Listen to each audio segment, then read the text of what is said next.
alguns símbolos, alguns feitos que já estavam acontecendo naquele momento, e paramos no versículo de número 12, ou no versículo de número 11, né? Então nós vamos dar continuidade no verso de número 12. Porém, eu fiz questão de ler a partir do verso de número 9, para nós entendermos cada vez mais qual é o propósito dessa carta para a igreja. João, quando ele recebe essa carta, ou essa revelação, né, da parte do Senhor, ele estava na ilha de Patmos, ele estava preso. Por que ele estava preso? Por causa da palavra do Senhor. João, ele não era nem um mentiroso, nem um ladrão, nem um roubador, ele não era um ladoeiro. João, ele era um homem íntegro, reto, que se desviava do mal e ensinava a igreja, no caso ali de Éfeso, as verdades gloriosas do nosso Senhor e Salvador Jesus Cristo. Quando o imperador Domiciano se levantou, ele começou uma feroz perseguição contra a igreja. E nessa época, todos os apóstolos já tinham morrido já, por viés do martírio. E o único apóstolo vivo era o apóstolo João. E Domiciano ele começou a rogar para ele o título de Deus e Senhor. E aí começou então os romanos a terem que prestar culto ao imperador. Sendo assim, aquele que não prestava culto ao imperador tinha dois fins: ou morte ou exilamento. No caso, João, o apóstolo ou o evangelista, ele foi tomado e foi exilado na ilha chamada Patmos. Nessa ilha, eles eram tratados como escravos, lapidadores, e tinham outros afazeres no serviço, no sentido de ser serviçal ao Império Romano. Além de ser uma ilha muito isolada, hoje ela é um grande paraíso, né? Hoje ela é ponto turístico, mas na sua época era uma ilha exilada e só ia criminosos para lá. Porém, quando Satanás, o imperador, achou que tinha fechado as portas do Evangelho, Deus abre lá do céu uma janela e traz essas doces revelações ao apóstolo João, mostrando para todos que não existe impedimento para o avanço da igreja do Senhor Jesus Cristo. João, no versículo 9, ele fala assim: eu, João, também sou irmão e companheiro na aflição e no reino e na paciência de Jesus Cristo. Estava na ilha chamada Patmos por causa da palavra de Deus e pelo testemunho de Cristo Jesus. Irmãos, olha só que interessante isso. João, pega comigo isso. João era o último apóstolo vivo. Ele era o último que teve um relacionamento íntimo ao ponto de deitar ao peito do próprio Cristo Jesus. João tinha visto todos os seus companheiros serem mortos. João, ele tinha de tudo para se gabar pela posição que ele tinha por conta da comunhão que ele tinha com o Senhor. Mas João não usa para se vangloriar, mas antes ele fala assim: eu sou vosso irmão. Se coloque em pé de igualdade com todos. Sou vosso irmão e companheiro nas aflições. A palavra aqui, aflição, pode ser também traduzida como tribulação. Sou companheiro com vocês nas tribulações. Você já parou para se perguntar o que significa tribulação? Porque às vezes nós queremos fugir da tribulação, né? A tribulação, e sempre algo negativo acerca da tribulação. A palavra tribulação, ela vem de tribulos, no seu original é tribulos, que é nada além de uma ferramenta de trabalho agrícola. Ela tem a função de separar a palha do trigo. Faz a colheita, vem e passa a tribulação que separa a palha do trigo. Talvez você possa estar passando por uma tribulação agora, sabe para quê? Para Deus tirar de você toda aquela palha, aquilo que não vale nada, para permanecer simplesmente o trigo. A tribulação para o cristão, ela é uma bênção. Tem muita gente que fala assim: Senhor, eu quero paciência.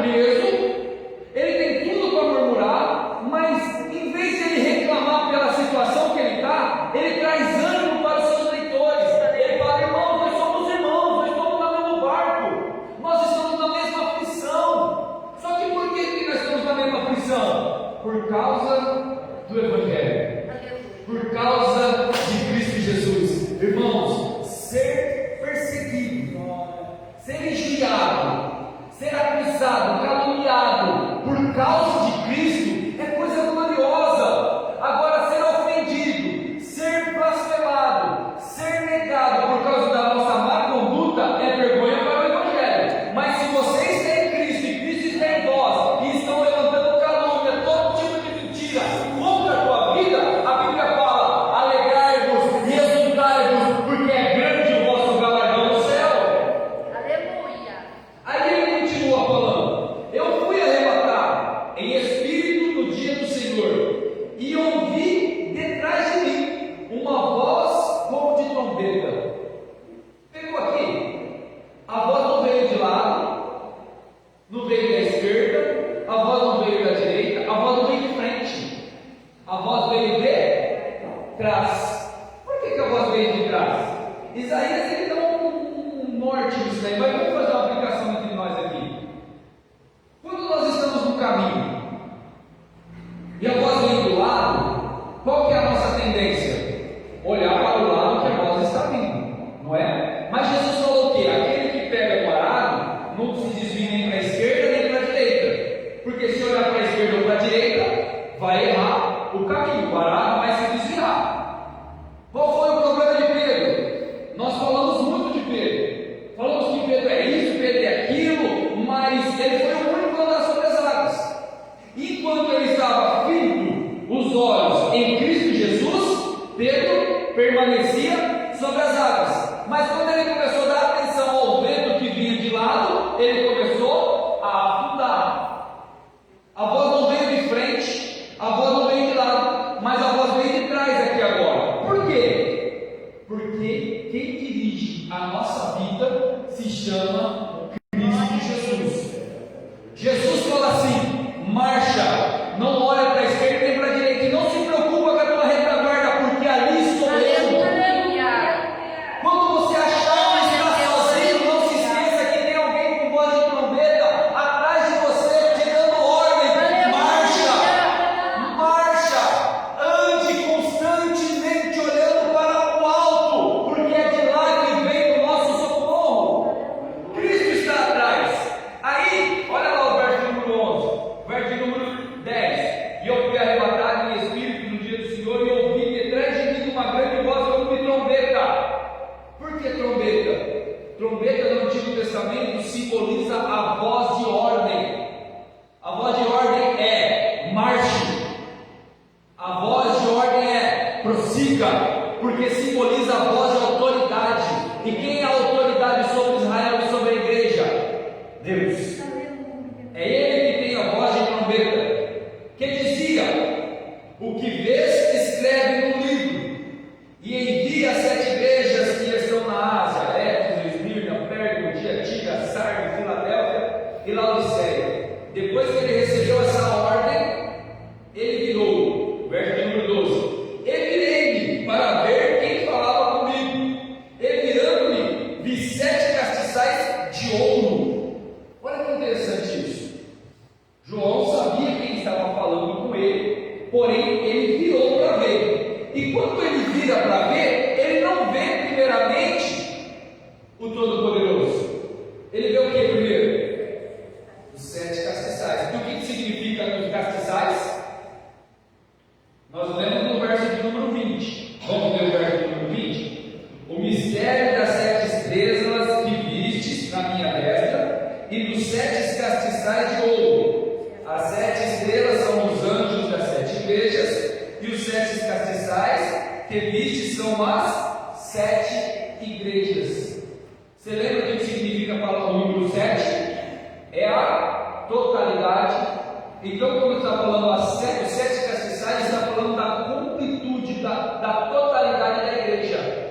Está falando da igreja universal, da igreja que era, da igreja que é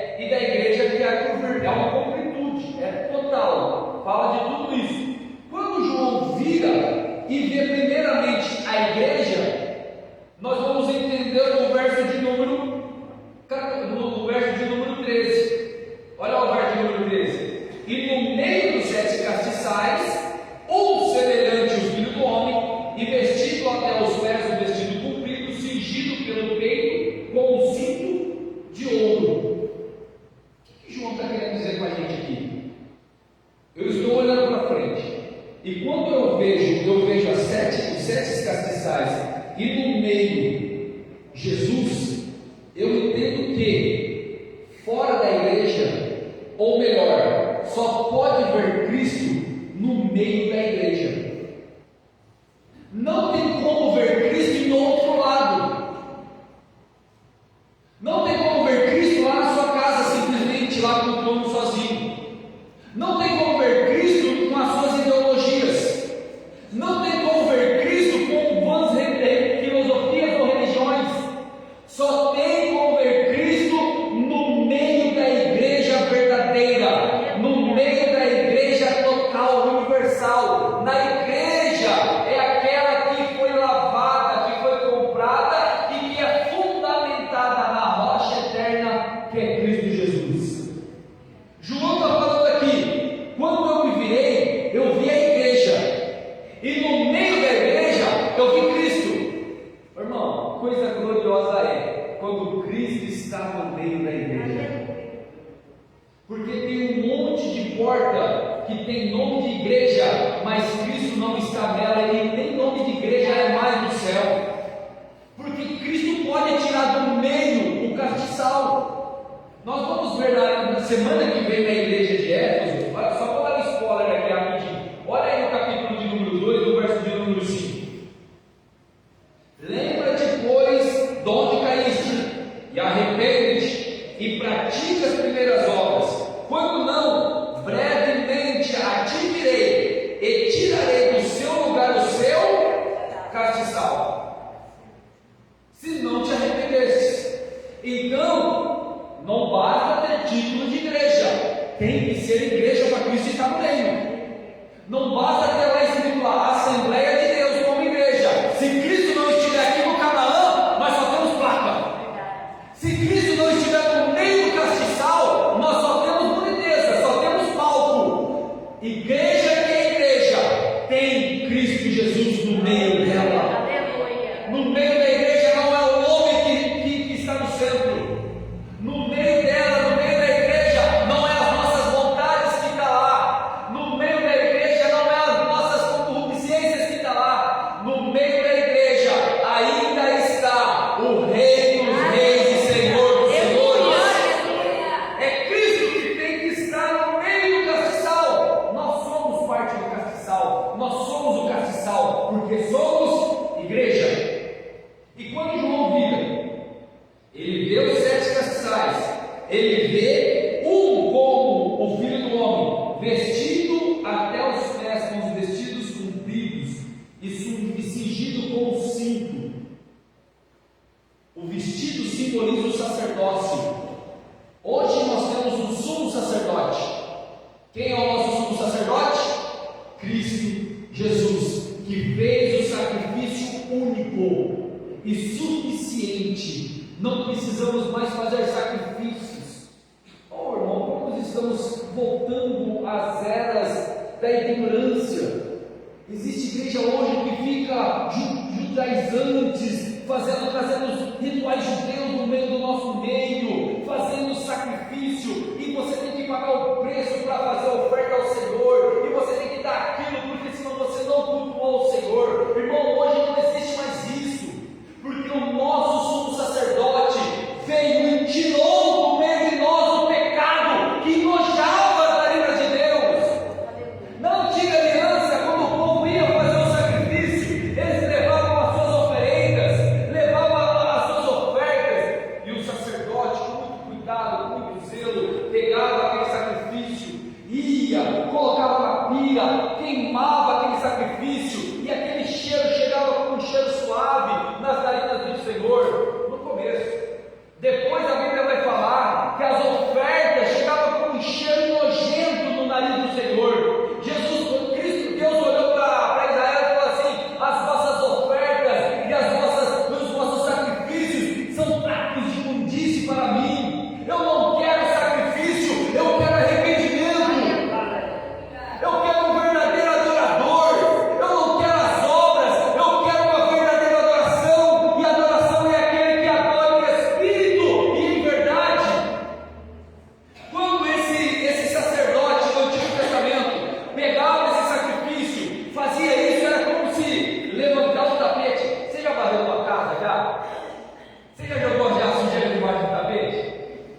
tapete.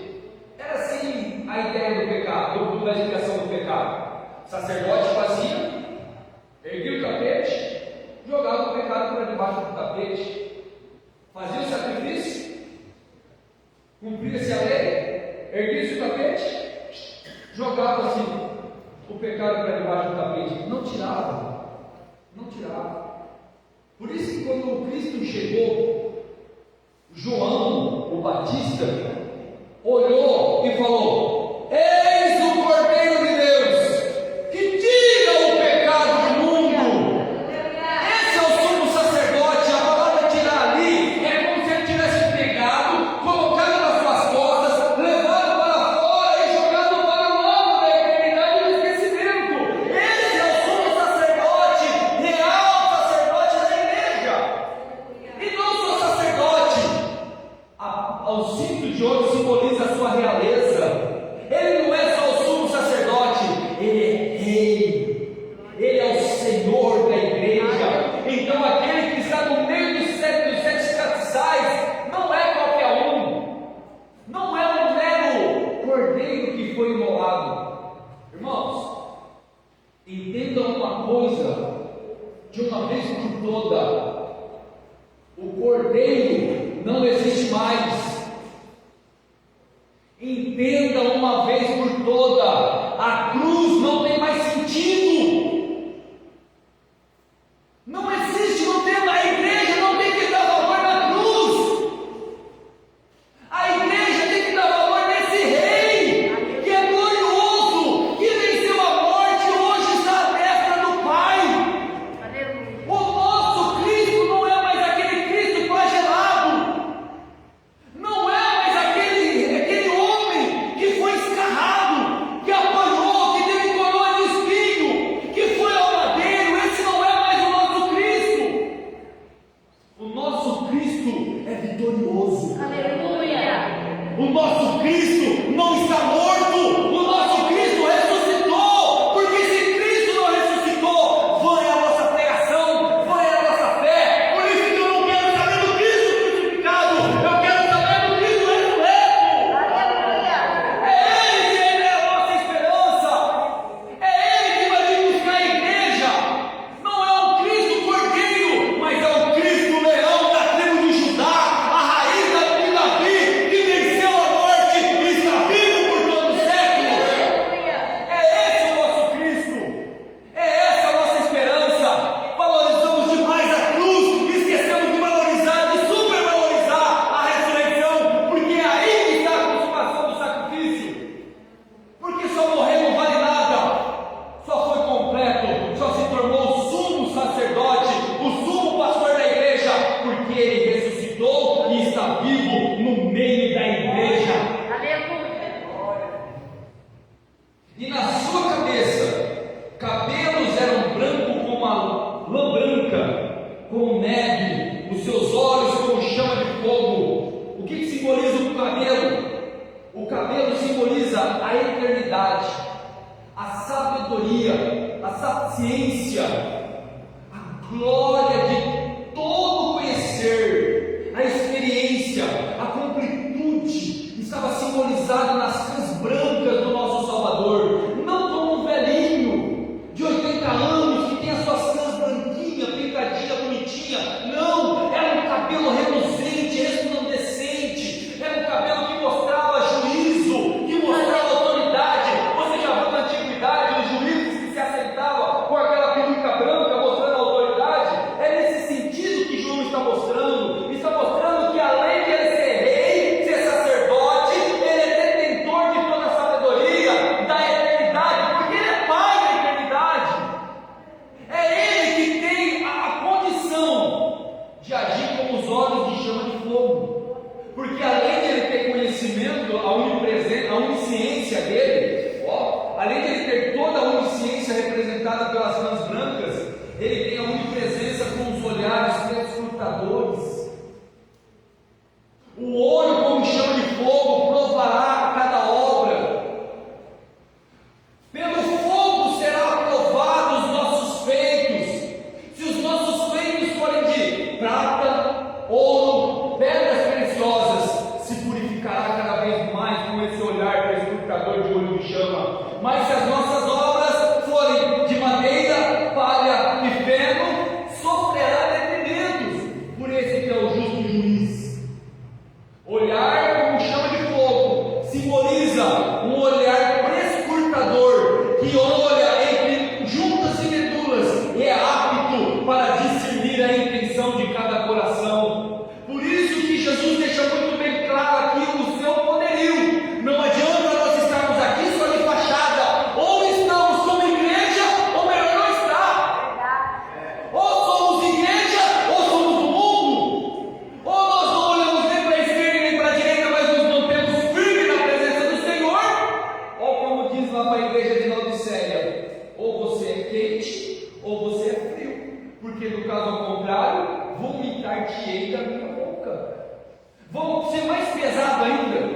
Vamos se assustar um pouquinho mais ainda? Apocalipse, lá no capítulo 22, vai falar assim: ó, aquele que é puro, se limpe ainda, aquele que é sujo, se suje mais. Não é eu que estou falando aqui, é a própria Escritura que está falando. Irmãos, somos igreja, então vamos ser igreja. Vamos romper o umbigo umbilical com o mundo? Vamos romper o umbigo umbilical com o mundo. Vamos deixar as coisas do prazer do mundo? Vamos deixar as coisas do prazer do mundo. No caso ao contrário, segundo as Escrituras, estamos enrolados. Porque para Cristo, irmão, para mim, o pastor Hélio tem um jeitinho. Para mim tem um jeitinho. Ô pastor, ó, tá, vamos, fica tranquilo, vamos aí. Vem para cá, fica junto, vamos junto. Embora aqui, nós pastores vamos lá fazer visita, vamos ajudar, vamos fazer. Mas se a pessoa não quiser mudar, ela pode só ter uma fachada que está mudando. Não cabe a mim, ao Hélio, ao pastor Hélio, julgar isso. A minha função como ministro do Evangelho é cuidar daquele que está fraco, é ajudar aquele que está com dificuldade, só que também falar a verdade. Se não tiver mudança de pensamento, também não tem salvação. Se não tiver metanoia, mudança radical de comportamento, porque avivamento não é bagunça não, avivamento não é movimento, avivamento não é casa cheia não, avivamento é mudança de caráter, é reconhecer a sua miséria e colocar Cristo, esse que tem um olhar, um olho em chama, acima de todas as coisas. É temer a Ele, não é temer aos homens, porque o homem só pode matar o corpo, mas esse que tem um olhar prescrutador com um olho em chama, além de matar o corpo, pode lançar a alma no inferno, porque é Ele que tem a chave do abismo, é Ele que tem a chave da sepultura, do inferno e da morte. Aí no verso de número 15 vai falar assim: e os seus pés semelhantes a latão reluzente, como se tivesse sido refinado numa fornalha, e a sua voz como a voz de muitas águas. O pé reluzente, nós vamos abordar um pouquinho mais para frente ele com todos os detalhes, só para nós encurtarmos aqui. O pé reluzente mostra a autoridade no julgamento, simboliza a autoridade na sentença. Por isso que a Bíblia fala que Ele vai colocar todos os seus inimigos debaixo dos seus pés, porque Ele tem autoridade para isso, hein? Todo o poder foi dado no céu, na terra e debaixo da terra. Ele está mostrando aqui que aquele sapato, que é uma pintura antiga, que eu vou explicar um pouco mais para frente, todo detalhado, está simbolizando. Todos que estavam ouvindo que Cristo tem um sapato de bronze, entendiam perfeitamente que Ele era o detentor de toda a justiça e que o seu julgamento é justo. Sabe como a gente discerne isso? Por causa da sua voz. A sua voz era como voz de muitas águas. Quantos já foram aqui do lado de uma cachoeira? Quantos já foram já nas cataratas do Niágara? Ninguém, né? Vamos mais perto, aqui no Foz do Iguaçu. Também não? Porque as águas das nossas cachoeiras aqui é pequeno, é muito silencioso, perto daquelas águas.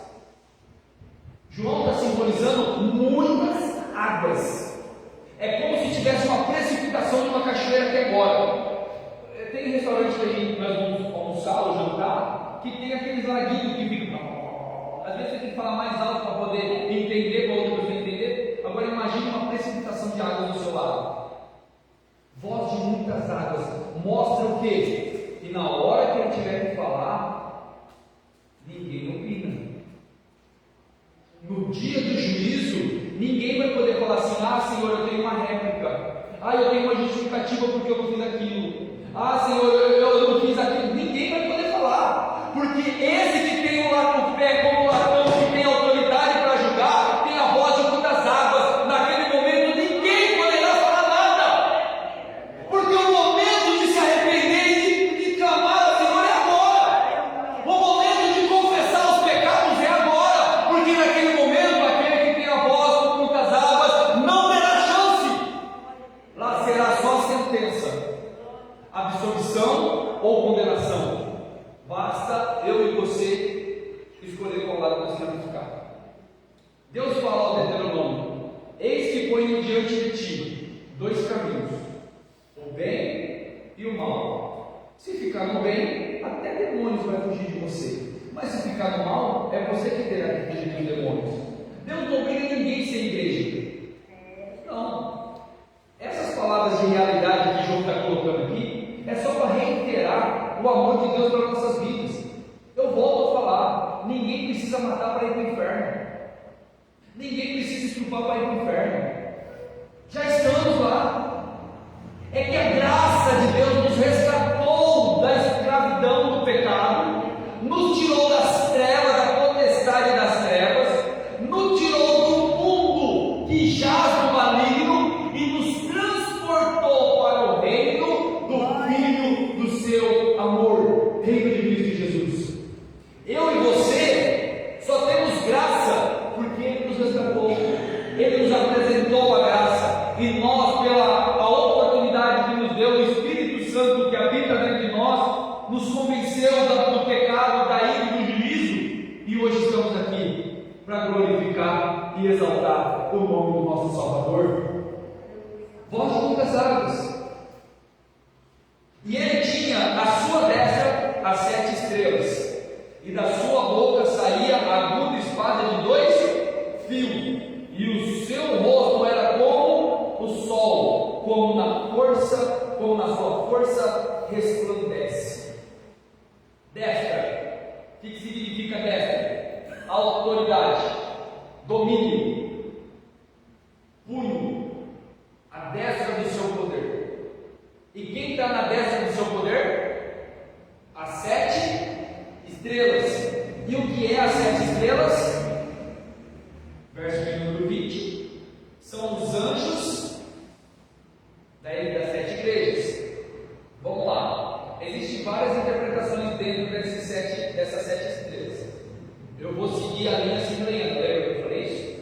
Linha assembleiana. A linha assembleiana conota essas 7 estrelas, literalmente, como 7 pastores, os 7 líderes dentro da igreja. De cada igreja. Então, cada carta, a partir do capítulo 2, que é destinada, ela não é destinada diretamente à igreja, ela é destinada à estrela, ao anjo que está lá na igreja. O anjo do Senhor, o anjo da igreja, é o pastor responsável pelo rebanho. Nota, aprenda isso daqui: pastor Wellington, não sou anjo da igreja. Não, eu sou o pastor auxiliar. Quem é o anjo da igreja da Assembleia de Deus em Monte Alto se chama pastor Sérgio. Ele é o responsável pela igreja. Pastor Wellington é só um dirigente da congregação. Eu estou pastor no Jardim Canaã. Eu estou representando o pastor Sérgio no Jardim Canaã. Se o pastor Sérgio amanhã fala assim: pastor Wellington, volta para cá, ou vai para o outro lado, ou vem para cá, eu estou às ordens do ministério. Quem é o pastor presidente, o anjo da igreja em Monte Alto, é o pastor Sérgio. Logo então entendemos que as cartas é diretamente para ele, e ele repassa para a igreja. Hierarquia. Cristo trata com hierarquia. Por que você acha que a Bíblia fala assim: ajude o vosso pastor, para que ele não venha apresentar a igreja chorando, gemendo, mas que ele venha com alegria pela obra que está sendo feita? A Bíblia vai colocar sempre a responsabilidade sobre o pastor. Não que eu não tenha responsabilidade, tá bom? Eu, como representante dele aqui no Jardim Canaã, irmãos, eu fico abismado com certas coisas. Eu vejo um monte de pessoas que colocam na cabeça ou fica forjando um pastorado sem ordenança, que fica assim: eu sou pastor, eu sou pastor, eu não sei o que, eu não sei o que lá, e principalmente ele para fora. Irmão, você tem noção do peso que é ser pastor? Irmão, você tem noção do que é isso? Você sabe a alegria, é uma alegria muito grande ser pastor, pelo menos para mim. Eu não sinto o peso da obra, não é isso. Mas você tem noção que a responsabilidade responsabilidade de estar falando diante da igreja. Irmãos, eu não estou falando diante de uma plateia, eu não estou num show onde tem um monte de 20 mil mundanos, não. Eu estou falando diante da igreja. A igreja tem um dono, e o dono da igreja está no meio dela. Você tem noção da responsabilidade que é isso? Para eu chegar aqui e ficar vomitando um monte de porcaria para a igreja, fica falando um monte de heresia para a igreja. Você tem noção do perigo que é isso? Eu acredito que a maioria deles não tem noção disso. Agem por ignorância, por status.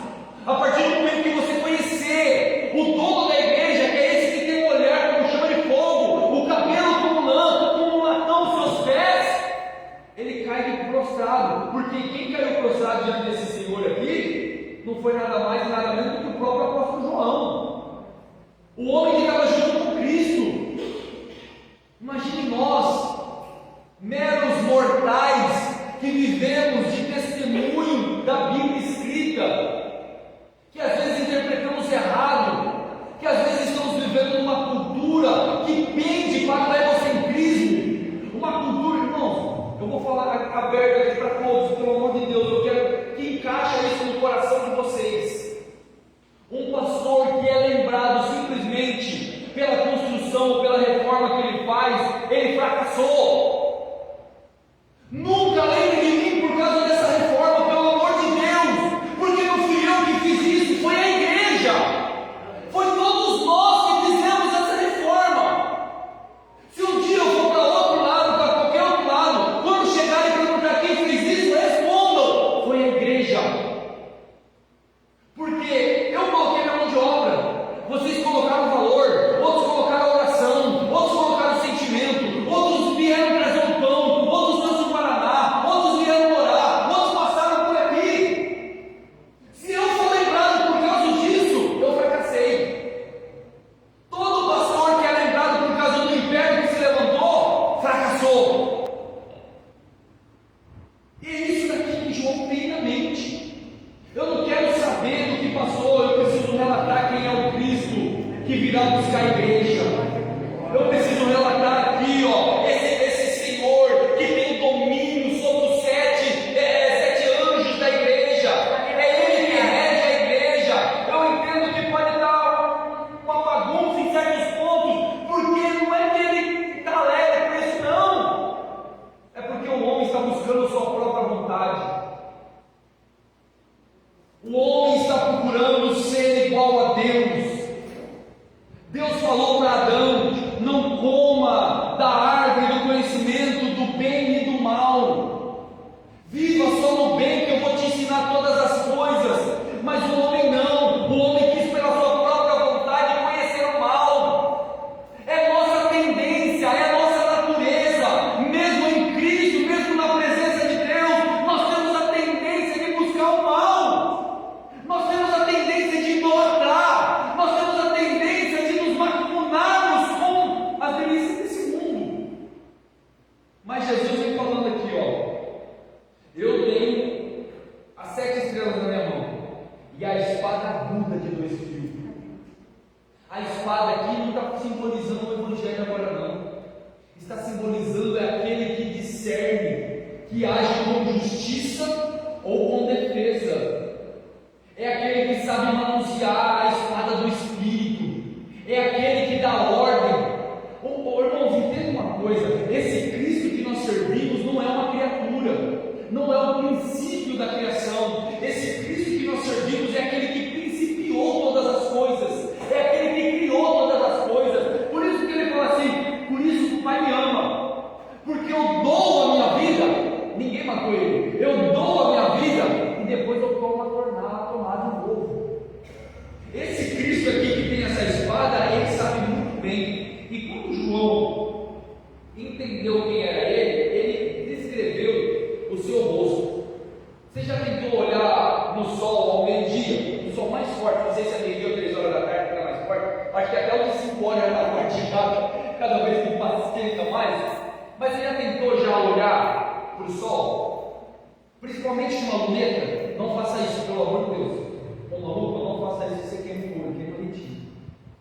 João não conseguia nem olhar, de tão poderoso que era, de tão forte que era, de tão morte aqui. Você sabe por que a igreja ela é conhecida como castiçal? Porque o castiçal ele era usado para iluminar o tabernáculo. Lembra que Jesus falou? Vós sois a luz do mundo. Só que Cristo, quando está no meio da igreja, nós só somos luzerias de vela. Luzinhas pequenininhas. Desse tamanho aqui, não passa de 2 centímetros a fogo da vela. Mas quando Cristo está no meio, a nossa glória, a nossa luz se ofusca perante a esse que veio como o sol no fulgor do seu meio-dia. Irmão, você entendeu quem é o meu Cristo?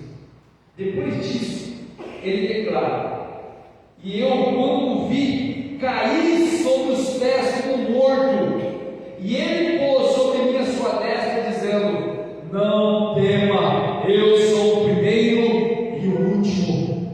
Coisa gloriosa, irmão, quando nós caímos na presença do Senhor, quando nós reconhecemos o seu poderio, a sua característica, o seu fulgor, e nós nos prostramos como morto diante dele. Elias, quando viu, caiu. Isaías, quando viu a glória do Senhor, quis morrer, achou que ia morrer. Ele disse: ai de mim, que sou um homem de impuros lábios, e habito no meio do povo de impuros lábios. Moisés, quando viu, se prostrou. Paulo, quando viu, caiu. Pedro, quando viu Cristo, caiu aos seus pés e falou: se afasta de mim, porque eu não sou digno de estar na sua presença. Quando nós estamos na presença do Senhor e nós entendemos que Ele está aqui, nós nos prostramos diante dEle, porque Ele é o Alfa, Ele é o Ômega, é digno de toda a honra, de toda a glória e de toda a adoração. Glória a Deus.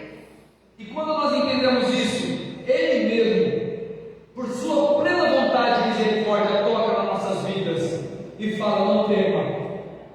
É aí que nós vemos a Shekinah, a movimentação de Deus no nosso meio. É aí que nós vemos cego vendo, aleijado andando, mudo falando, surdo ouvindo. É aí que nós vemos pecadores se arrependendo. É aí que nós vemos a manifestação em outras línguas, dons espirituais no meio do povo. Nós só vamos ter isso quando nós reconhecermos verdadeiramente. Essa era a pregação dos pais da igreja. Você acha que isso daqui foi surpresa para eles? Não, porque era natural. Eles já sabiam discernir quem é o Rei dos Reis e Senhor dos Senhores. Quando João, vendo e colocando as peças certas, a igreja, quando lia e ouvia, glorificava. Porque essa carta do Apocalipse, ela é muito mais para glória do que para medo. Ela é muito mais para esclarecimento do que para mistério. A carta do Apocalipse é gloriosa para a igreja, terror para os ímpios, mas glória para a igreja. Quando nós entendemos quem é Cristo, nós lemos essa carta. Eu estava falando com o pastor Antônio agora. Toda vez que eu lia, eu me atinava um ponto que eu não tinha visto. E olha que eu estudo ela desde 2009. Toda vez que eu leio ela, eu falo: poxa, olha, eu não tinha me atinado nisso. Então, irmão, leia a carta do Apocalipse. Aí no verso 18, para nós encerrarmos, 18, 19 e 20, diz assim: e eu, o que vi, fui morto, mas eis que estou vivo para sempre. Amém. E eu tenho a chave da morte e do inferno. Escreve as coisas que tem vistos e as que são, e as que depois destas hão de acontecer. Aí depois tem um mistério aí das 7 igrejas, dos 7 anos e dos 7 castiçais, das 7 estrelas e dos 7 castiçais. Mas o verso 18 fala assim, ó: e o que é vivo e fui morto, mas eis que estou vivo para todo o sempre. Lembra que eu expliquei semana passada acerca da ressurreição? Esse daqui é o único ressuscitado, é o que está vivo para toda a eternidade. Essa é a esperança da igreja. Eu fui morto, isso é inegável. Cristo foi morto, como milhares de cristãos foram mortos. Cristo foi crucificado, como milhares foram crucificados. Cristo apanhou como milhares a apanharam. Cristo foi humilhado, como milhares foram humilhados. Quando Cristo morreu, Roma nem deu muita trela, porque era natural morte naquele momento. O império não se importou muito, porque era normal, morria um par de pessoas crucificadas. Mas, irmãos, quando saíram testemunhando que Cristo tinha ressuscitado, aí sim começou a graça do reino da igreja. Aí sim começou o levante contra a igreja e os verdadeiros adoradores em Cristo se começaram a se manifestar. Porque não foi pela morte, mas foi pela ressurreição. E João escreve aqui, ó, amém, assim seja. Outra coisa, deixa eu ensinar algo paralelo para vocês. Cuidado quando vocês dizem amém para conta, tá? Cuidado. Vocês têm noção da clareza que é da palavra amém? Talvez você nunca prestou atenção, então aprenda agora. Eu vou ilustrar para você entender a força da palavra amém. É como se eu tivesse falado. O irmão Anderson vai lá e fala assim: pastor, aí eu vou numa casa dele. Eu falo amém.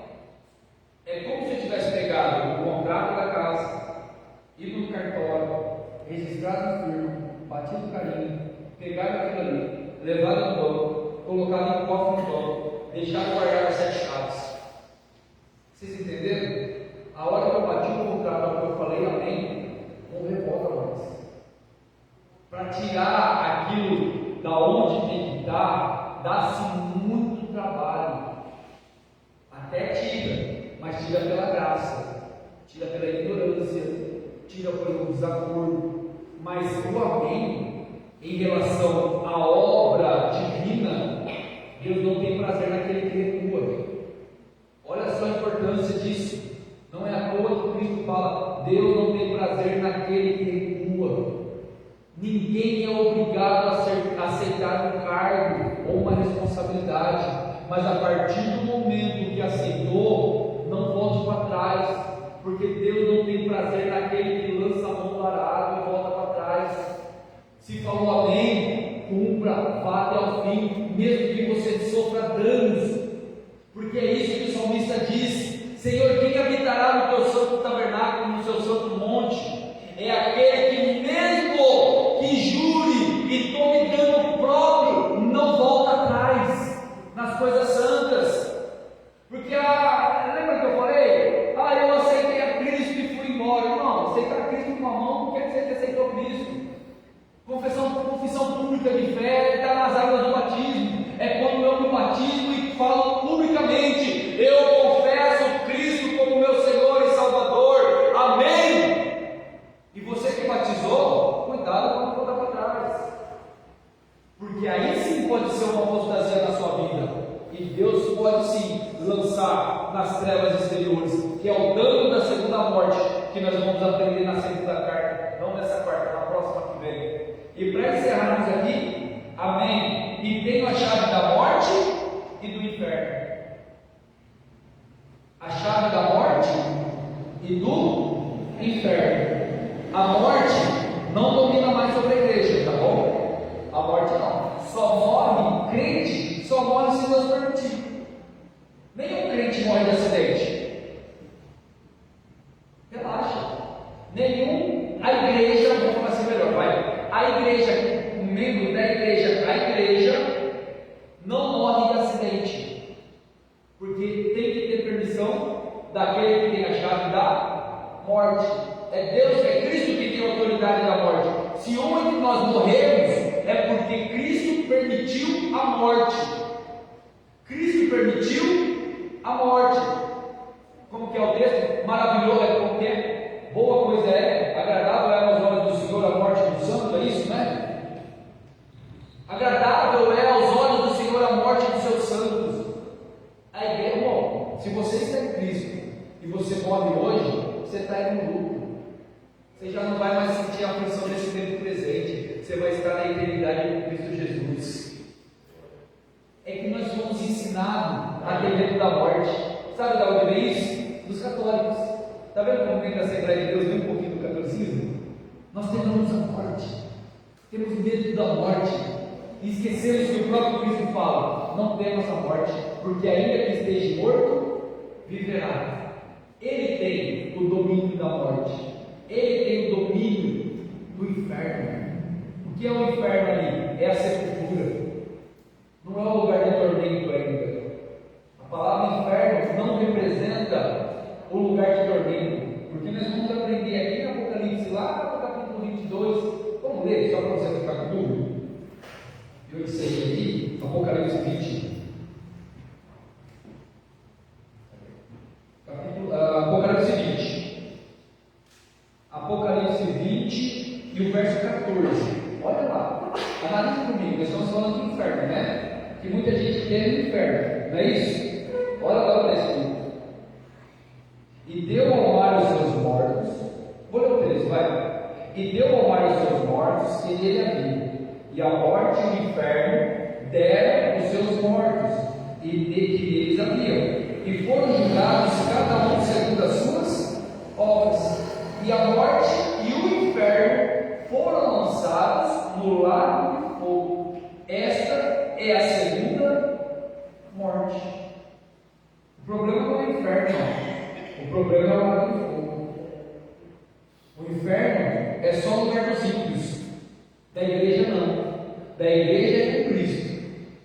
O inferno é o lugar dos ímpios, que serão julgados no juízo final, que serão lançados no lago de fogo, junto com a morte e com o inferno.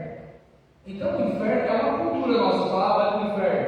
O inferno já é o lugar dos condenados, só que não é o lugar da sentença. Exatamente, como se fosse uma sala de espera. Fica lá até o tempo do juízo, e lá será. Porque aquele que morre ímpio, sabe o que é a blasfêmia contra o Espírito Santo?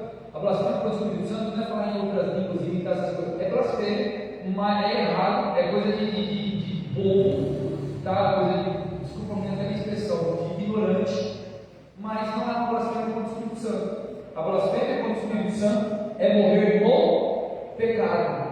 É morrer com o pecado. Aí ele é lançado no lado exterior, que é o inferno, fica na sepultura, que fica lá até o tempo do julgamento. Mas ele já morreu condenado. Agora só falta a sentença, o grau, o galardão da condenação.